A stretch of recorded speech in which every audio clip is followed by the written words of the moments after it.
Okay guys, I got asked in my last video how I did money piece, and I really want to show you guys because around the temple and the hairline it does get fine. So this is how I section off her hair, because if you want to keep the top still darker, but I do this triangle section, and I really want to take that highlight really deep in there so that it pulls forward and doesn't just have a tiny money piece just around her hairline. So I start at the top and I work my way down, and I'm going to show you in this video exactly how I achieve a really seamless money piece.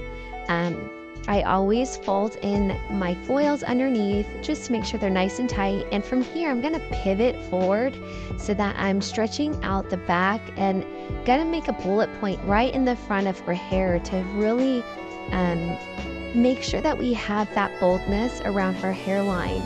And then still have some depth in the back.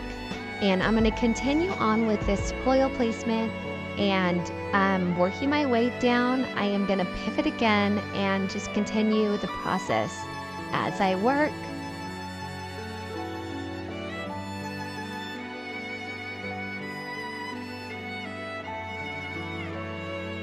As I approach around her ear, I do like to take them a little tighter, just so that it's a little bit bolder right in here. So you'll notice there are back-to-back baby lights, and it's going to impact a lot of brightness and boldness around this area.